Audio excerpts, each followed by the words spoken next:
माँ मेरा ब्रीफकेस कहाँ है? टेबल के साइड पे रखा है। मिला? हाँ माँ। अच्छा मैं चलता हूँ। अरे नाश्ता तो करते जा। नहीं माँ, ऑफिस में कर लूंगा, आई एम ऑलरेडी लेट। बेटे 10-15 मिनट से क्या फर्क पड़ेगा? माँ आज अनुराग 2 दिन बाद ऑफिस आ रहा है, पहले उसके साथ मीटिंग है, उसके बाद एक क्लाइंट के साथ मीटिंग है और भी कई काम है। और मुझे अनुराग से पहले ऑफिस पहुंच के कुछ पेपर्स भी तैयार करने हैं। ये तुम्हारे अनुराग गए कहाँ थे? माँ वो अपनी पत्नी और अपनी बहू को लेने राजकोट गए थे। बाय माँ। शिवानी लौट आई, अच्छी खबर है। तो शिवानी जल्दी ही तेरा मेरा सामना होगा। नगीना, नगीना। अरे भैया भाभी आप लोग आ गए, गुड। नगीना घर में सब ठीक है? हाँ भाभी सब ठीक है। वेलकम भाभी वेलकम। नगीना। हाँ हाँ भैया। बाहर जाओ और सामान लेकर आ। हाँ भैया। भैया भैया भैया और कोई नहीं आया? अरे सब आ तो गए। हाँ अनुराग भैया वहां से ऑफिस चले गए, हम यहाँ गए। अब तो जल्दी से जाओ और सामान लेकर आ। सब लोग आ गए तो फिर कम्मो क्यों नहीं आई?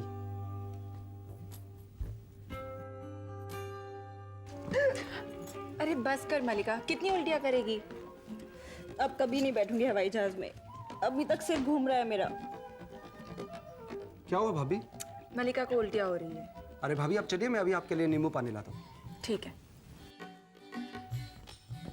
अरे नगीना अभी तक तो गया नहीं। हाँ भैया भैया भैया भैया भैया अभी कुछ मत पूछ यार, रास्ते में इतना ट्रैफिक था कि अभी तक मेरा दिमाग खराब है। तू जाके सामान लाना। वादा करके गई थी कि आ जाऊंगी, नहीं आई, छुट्टी कहीं की। नगीने। ये कम्मो कम्मो तू आ गई? अम्मा कहती है अव्वल तो वादा ना करो, और वादा करो तो उसे पूरा जरूर करो। मेरी कम्मो। अरे क्या कर रहा है तू? एक बार तुझे हाथ लगा लिया ना तो पक्का हो गया कि तू आ गई है। चल बुद्धू कहीं का।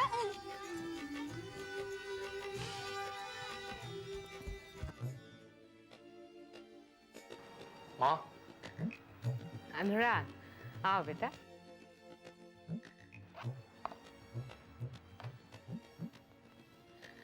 जीते रहो बेटा। कैसी रही तुम्हारे राजकोट की यात्रा? क्या कहूँ माँ, बस यूं समझिए कि खाना पूर्ति करके आ गया हूँ। क्यों? क्या तुम्हारे साथ कुछ बुरा सलूक हुआ वहां राजकोट में? नहीं माँ, वो लोग इतने छोटे नहीं हैं। तो फिर क्या बात हुई? माँ अभिषेक को समझाना जरूरी हो गया है कि रिश्ते सिर्फ बनाना काफी नहीं, उन्हें निभाना भी पड़ता है। मैं आपको बता नहीं सकता माँ कि अभिषेक के वहां नहीं जाने की वजह से मुझे कितनी जिल्लत उठानी पड़ी। लेकिन तुमने उन्हें बताया नहीं कि अभिषेक बिजनेस के सिलसिले में बाहर गया हुआ है?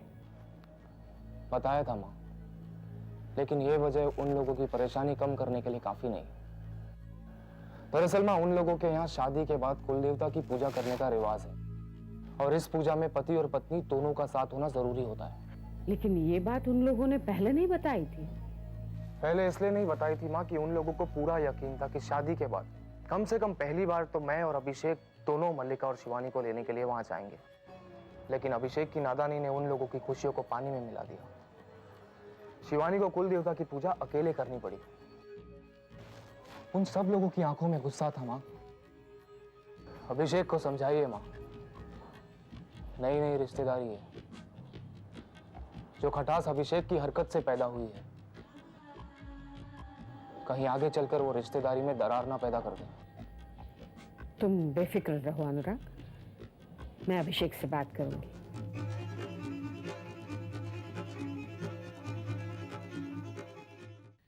हाय भाभी। इससे पहले भी राहुल 3 गरीब लड़कियों के दिल तोड़ चुका है। मौसम बदलेगा और राहुल सपना को भूल जाए। हो सके तो राहुल को सुधारने में मेरी मदद करो।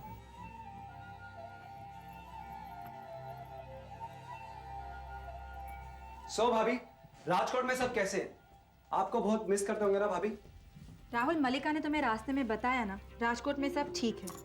और रही बात मिस करने की, तो वो लड़कियों के माँ बाप की नियति में होता है, उन्हें ये दुख झेलना ही पड़ता है। मुझे लगता है भाभी मैंने आपको डिस्टर्ब किया, आई एम सॉरी, लेकिन मुझे आपसे बहुत जरूरी बात करनी है। देखो राहुल, फिलहाल मैं बहुत थकी हुई हूँ, मैं आराम करना चाहती हूँ। तुम बेहतर होगा बाद में आ जाओ। लेकिन भाभी बात बहुत जरूरी है, ये मेरी जिंदगी का सवाल है। राहुल, अगर बात इतनी जरूरी है तो घर में और लोग भी है जो उम्र और तजुर्बे में दोनों में मुझसे बड़े हैं। तुम उनसे क्यों नहीं कह सकते? लेकिन भाभी। देखो राहुल प्लीज, मैं बहुत थकी हुई हूँ, मैं आराम करना चाहती हूँ।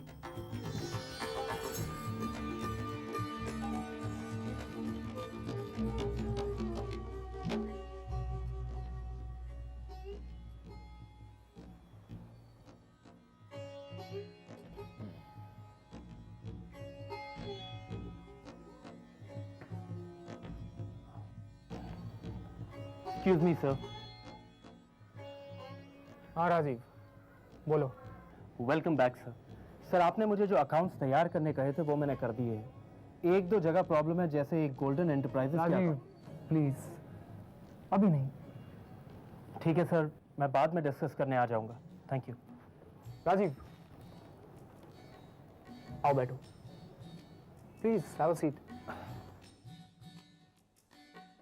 एक्चुअली मैं अभी अभी डिफरेंट माहौल से आया हूँ और मैं इतनी जल्दी इन सब में पढ़ना नहीं चाहता। I understand sir. खैर, let's talk about something else. Sir आप ही बताइए, आपका सफ़र कैसा रहा? सफ़र तो काफ़ी अच्छा रहा। और राजकोट आपको पसंद आया? Extremely beautiful and peaceful. No traffic, no noise pollution. जानते हो राजीव, जितना वक्त मुझे राजकोट से मुंबई पहुंचने में नहीं लगा, उससे ज़्यादा वक्त तो मुझे मुंबई एयरपोर्ट से ऑफिस आने में लग गया। Mumbai is really a very stressful city Rajiv. आप ठीक कह रहे हैं सर। छोटे शहर में रहने का मज़ा ही कुछ और होता है। वहाँ की ताज़ी हवा, वहाँ की हरियाली, उन लोगों का अपनापन, उन लोगों के चेहरे से उमंग और उत्साह टपकते देखकर ऐसा लगता है जैसे वही सही जिंदगी जी रहे। तुम बिल्कुल ठीक कह रहे हो राजीव। जानते हो, राजकोट में मुझे एक पल को भी ऐसा नहीं लगा कि मैं किसी नई जगह आया हूँ। लगता है राजकोट में आप काफ़ी घूमे हैं। इतना भी नहीं राजीव, सच कहूँ तो हवेली से ही नहीं निकल पाया। हमारे ससुराल वालों की बहुत बड़ी हवेली है राजकोट में, काफ़ी बड़ा परिवार है उनका। उन सबसे मिलने में ही वक्त गुजर गया बस। हाँ सर, जब अच्छी कंपनी हो तो पता ही नहीं चलता समय कैसे गुजर जाता है। यू राइट राजीव, बहुत अच्छे लोग हैं मेरे ससुराल वाले। उनको देखकर ऐसा लगता नहीं कि वो कभी भी किसी का दिल दुखा सकते हैं। प्लीज़ मेरी मोहब्बत मुझे दे दीजिए। देखो लड़के, हमें ये बताने की जरूरत नहीं है कि हमारे पास कितनी ताकत है। अगर हम चाहें तो तुम्हारी लाश का चील कौवे भी पता नहीं लगा सकते। मैं तुम्हें ये नहीं बताऊंगा कि हमारी हैसियत क्या है, और ना ही ये बताऊंगा कि हमारे सामने तुम्हारी क्या हैसियत है। तुम कभी राजकोट गए हो राजीव? जी एक बार गया था। सुनो, इसे इज्जत से हमारे स्टेट के बाहर छोड़ा, और हाँ ख्याल रहे दोबारा ये यहाँ आने की जहमत न करे। चल बे। कोई रिश्तेदार रहता है तुम्हारा वहाँ? रहता था। अच्छा अच्छा, कौन था? था कोई जिसे देखकर ऐसा लगता था कि बहुत करीबी रिश्ता है, लेकिन बाद में पता चला कि उसका मेरे साथ कोई रिश्ता ही नहीं, सिर्फ मेरी गलतफहमी थी। मैं कुछ समझा नहीं राजीव। अब छोड़िए सर, पुरानी बातें हैं, याद आती है तो तकलीफ होती है। मैं आपसे बाद में मिल लूंगा।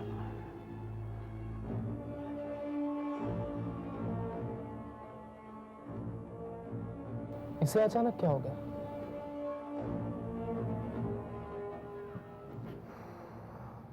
यू नो राहुल, पापा मेरी नौकरी से बहुत खुश है। उनका शुरू से ही ये कहना है कि लड़कियों को हमेशा फाइनेंशियली इंडिपेंडेंट होना चाहिए, है ना राहुल? राहुल, हाँ क्या हो गया तुम्हें? मैं कब से तुम्हारे सामने बैठ के बातें कर रही हूँ, तुम पता नहीं अलग ही दुनिया में खोए रहते हो। क्या बात है?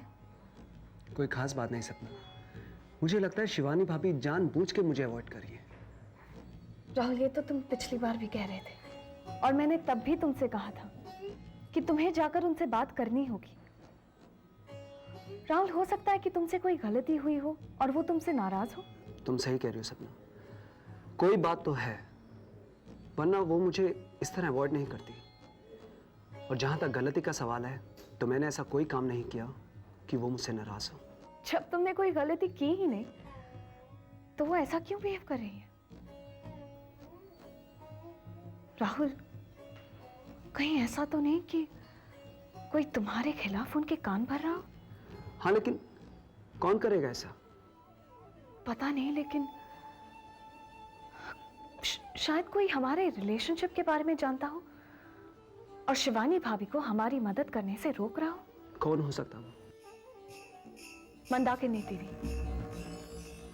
उस दिन उन्होंने ही हमें बात करते हुए देख लिया था और तुम पर काफी नाराज भी हुई थी वो।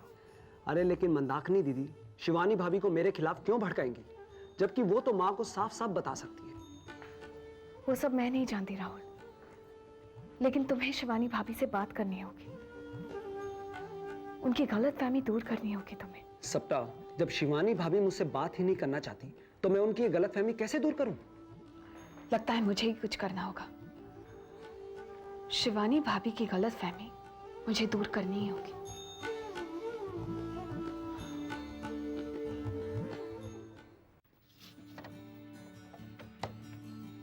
पता है नगीने, अम्मा कह रही थी तू हवाई जहाज में 3-3 बार बैठ चुकी है।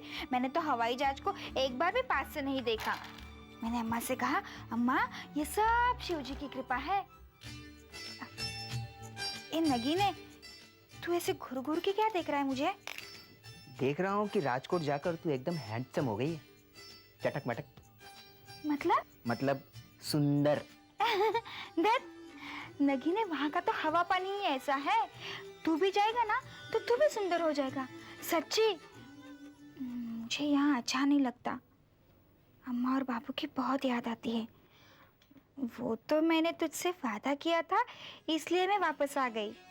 अच्छा कमो, तुझे मेरी याद आती थी? वैसे तो नहीं आती थी, मगर जब भी तेरी बेवकूफ़ी की बातें मुझे याद आती थी ना, तब मुझे बहुत हंसी आती थी। तूने मुझे बेवकूफ कहा?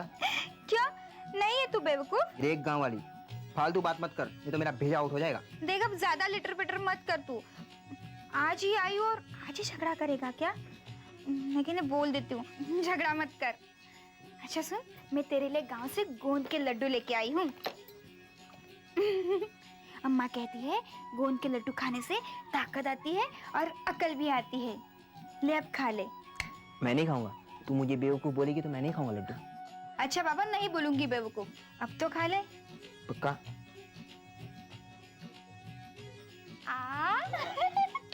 इतनी जल्दी मान गया है ना, पूरा का पूरा बेवकूफ।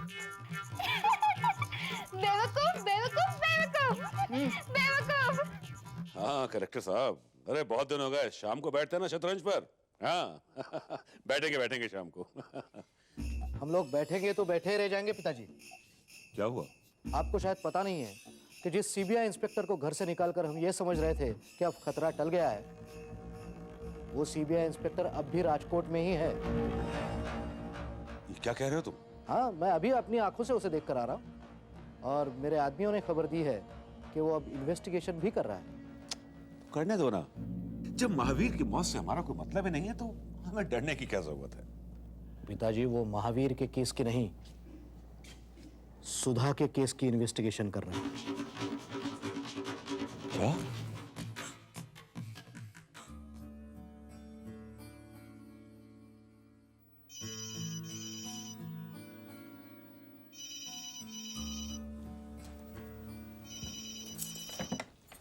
हेलो जी, मैं शिवानी भाभी से बात कर सकती हूँ? हाँ बोल रही हूँ। भाभी नमस्ते, मैं सपना बोल रही हूँ। भाभी मुझे आपसे कुछ कहना था। सपना, तुम कुछ मत कहो, मैं सब कुछ जानती हूँ। मैं तुमसे सिर्फ इतना कहना चाहती हूँ कि तुम राहुल से दूर रहो। पर भाभी आप तो जानती हैं, मैं राहुल से बहुत प्यार करती हूँ और आप कह रही हैं कि मैं उससे दूर रहूं। क्यों भाभी, मुझसे कोई गलती हुई है क्या? नहीं सपना, तुमसे अभी तक कोई गलती नहीं हुई है, पर हो सकती है। सपना, तुम पहली लड़की नहीं हो जो राहुल के प्यार में दीवानी हुई हो। तुमसे पहले भी बहुत सी लड़कियां उसके जाल में फंस चुकी है। भाभी आप ये क्या कह रही हैं? मेरी कुछ समझ में नहीं आ रहा। भाभी राहुल ऐसा लड़का नहीं है, मैं उसे अच्छी तरह से जानती हूँ। भाभी आपको जरूर कोई गलतफहमी हुई है। ऐसा नहीं है सपना, मैं अच्छे से जानती हूँ मैं क्या कह रही हूँ और इस बात को तुम्हें भी समझना होगा। ठीक है भाभी, मैं आपसे मिलकर सब कुछ समझना चाहती हूँ। आप बताइए, आप मुझे कहाँ मिल सकती हैं? सपना, मुझे नहीं लगता कि हमें मिलने की ज़रूरत है। मुझे जो कहना था मैं कह चुकी हूँ। भाभी प्लीज़, ये मेरी ज़िंदगी का सवाल है। आप प्लीज़ मुझे एक बार मिल लीजिए। ठीक है सपना, मैं तुमसे जल्दी ही मिलूंगी, लेकिन तब तक तुम राहुल से दूर रहना, समझ गई? Okay bye, take care.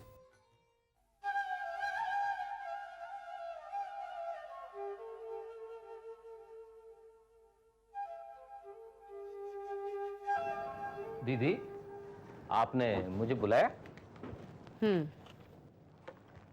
अभिषेक कहाँ है मनोहर? उसने आपको फोन किया था ना कि वो जयपुर में है ऑलरेडी। अभी तक उसका जयपुर का काम खत्म नहीं हुआ। अब पेमेंट निकालने का काम तो ऐसा ही है दीदी, हुआ तो चुटकी में हुआ और ना हुआ तो अब तो सरफोड़ी करते रहिए। आप तो समझती हैं ऑलरेडी। सिर्फ एक पार्टी से पेमेंट लेने के लिए अभिषेक ने हमें हमारे समधियों के सामने नीचा देखने के लिए मजबूर कर दिया। अभिषेक की गैर जिम्मेदारियां बढ़ती जा रही हैं और मैं तुम्हें भी वार्निंग देती हूँ, अभिषेक की तरफदारी करना छोड़ दो। वो अब बच्चा नहीं रहा। आप बेकार परेशान हो रही हैं दीदी। अरे भाई, बहुओं को लाना था तो अनुराग ले आया ना। अब किसी को बिजनेस भी तो देखना पड़ेगा ना। पिछले दिनों कंपनी का जो नुकसान हुआ है उससे अभिषेक बहुत परेशान है और इसीलिए बिजनेस पर ज्यादा ध्यान देना चाहता है। ये तो अच्छी बात है दीदी। अब एक समय में तो एक ही काम हो सकता है ऑलरेडी। बकवास बंद करो मनोहर और अपना मोबाइल मुझे दो। मेरा मोबाइल किस लिए दीदी? जितना कह रही हूँ उतना करो।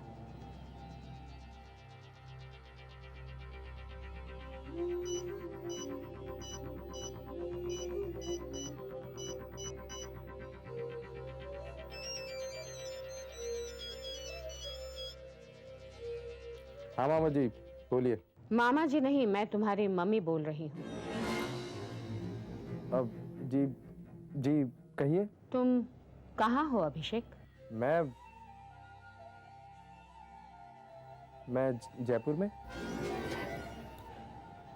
लगता है तुम्हारा काम अभी तक पूरा नहीं हुआ। बस आज पूरा हो जाएगा माँ। काम पूरा हो या नहीं हो, तुम्हारे लिए बेहतर यही होगा कि तुम कल तक मुंबई आ जाओ। मुझे तुमसे बहुत जरूरी बात करनी है। जी ठीक है माँ।